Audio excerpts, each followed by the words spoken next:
guys, it's ToProForuGames or Adam, and welcome back to another one of my top 5 videos. And in today's top 5, we are doing the second part to the 5 things that bad players do here in COD Zombies. So let me just start by saying that you guys are absolute legends. On the last top 5, our goal was 3,000 likes. You guys absolutely annihilated that like button with almost 4,000 likes on that top 5. So our goal for today's video, and I know we can hit this, guys, let's try and crush 4,000 likes on today's video. So if you guys have any ideas for future top 5s, last chance, let me know in the comment section below of this video. We are exactly 1 week away from World War II Zombies. I cannot wait. I'll try to get a couple more Treyarch Zombies top 5s out before then, so if you guys have any ideas, last chance, let me guys know in the comment section below. And besides that, let's go ahead and talk about 5 things that bad players do here in COD Zombies.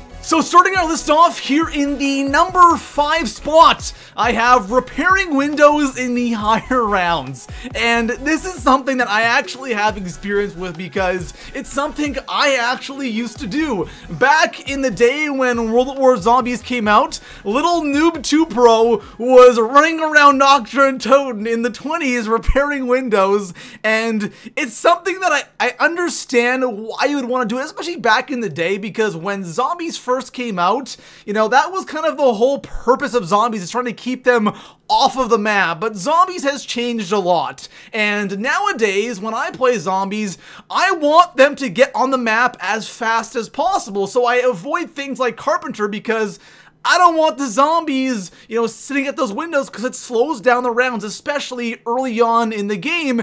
And it's always so funny watching a noob or a player that isn't very experienced in zombies repairing windows on round 30 or something. For example, when you're on the catwalk, there's a window at the top of the stairs. I find that there's always one noob sitting there repairing that window whenever he can. And it honestly does not matter because in those higher rounds, the zombies just tear through those boards, and there is no point, honestly, repairing windows like after round 2. Maybe for the points at the end of the rounds, but after that, just let them come on the map and speed things up a little bit. So coming in at the number 4 spot on my list, I have using glitches. And I feel like every Zombies player kind of goes through this phase where they just use glitches. And for myself, it was back in World War because I was a scrub and I thought round 8 on Noct was really good. And the only ways I could really get to high rounds, like 30 plus, was by using glitches. And that's why the noobs use the glitches, because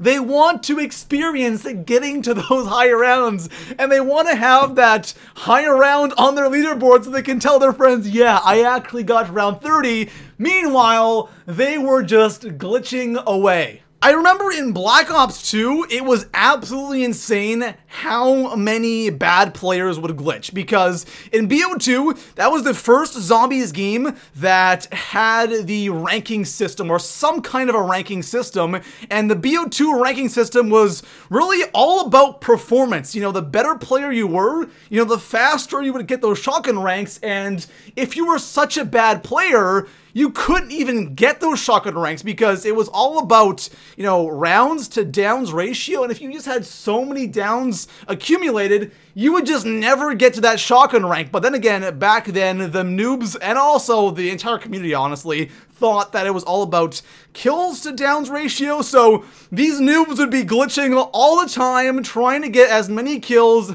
and try to not have any downs. And the glitching in BO2 was absolutely insane just because of that ranking system. In Black Ops 3, it's not really a big deal. I feel like it was worse in BO2, BO1, and World of War, but with BO3, you already have all these OP guns, and BO3 is really easy, and of course, the ranking system's all about just XP and getting kills, so downs really don't matter. So coming in at number 3 on my list, I have leaving the game. And this is one of those things that, as an experienced zombie player, this is something that really frustrates me, because whenever I play, you know, a public match, obviously I want to play with, you know, multiple players. And one thing I notice all the time, and this has been happening, you know, ever since World at War Zombies, when bad players down too much, they'll leave the game, or if you don't revive them, they will leave the game. And it's just something that's so frustrating because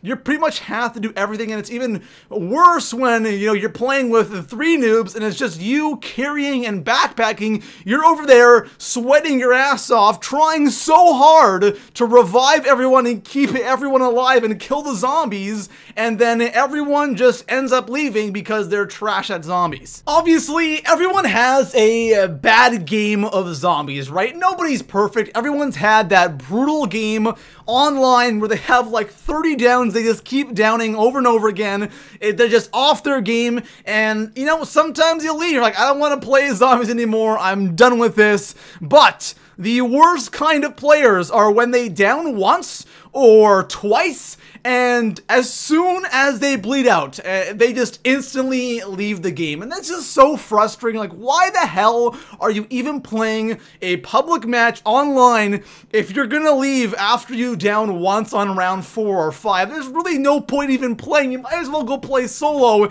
if you're gonna leave. And if this didn't happen too often, I probably would have mentioned it, but it happens all the time. It's so annoying. Getting into a match where all 4 players stay in that game through like 20 rounds or something is rare, in my opinion. It just never ever happens. It's something I never see because the noobs will always leave because they're so bad. So coming in at number 2 on my list, I kind of have 2 things in one right here because they're so similar. I decided to kind of merge the 2 together for the spot, and it has to do with the ray gun, okay? And pretty much what it is, bad players have to have the ray gun, right? Or when they get the ray gun, they think they're just gods. Like, the ray gun is this god weapon, and they always have to have it. Now, not every single noob does this, but the majority of bad players will continuously hit that box until they get the ray gun. They want the ray gun on round 1, because if they get it on round 1, they are absolutely set. They'll be racking up those points in those early rounds with the ray. I honestly don't understand why the ray gun is one of those weapons that all the noobs have to have. I definitely understand it's good, but if you're someone who has to depend on a weapon like this all the time, that's really not good. There are a bunch of other good guns in zombies, and of course, again, I say this a lot, in Black Ops 3, not so much the case because there's so many OP weapons, you know, in a BO3, but in BO2, BO1, World at War, absolutely everyone would constantly go for that ray gun because without it, they could not survive. So once this noob acquires his ray gun, all of a sudden, this man turns into the most OP thing in zombies. He thinks he's a god, he thinks he's invincible, and when the noob downs, you know exactly what the noob's gonna be saying in that beautiful Walmart mic. He'll say, "Revive me, bro. I have the ray gun. You have to revive me. I have the best gun in the game." And you're just like, why? Like, why would I revive you just because you have the ray gun? Heck, in BO3, it's not even that good. Maybe in BO2, maybe in BO1, if I have time, I'll revive the noobs with the ray gun. But honestly, it's not like I'm gonna revive you just because you have that specific gun. It really doesn't matter. So coming in at number 1 on my list, one of the noobiest things that the noobs do in COD Zombies has to be always camping. And let me just start off by saying this, that in Black Ops 3 Zombies, everyone camps, right? Because camping in BO3 is incredibly efficient. Even in BO2 Zombies, there's some strats that camping is definitely the way to go because the rounds go by so quick. But you also have to train, okay? No matter what, no matter where you're camping, there are some situations or the strategy is just not good after a certain round that you're gonna actually have to go and train. And these noobs, this is where they crumble, alright? Sitting in a teleporter with a lightning bow is pretty easy.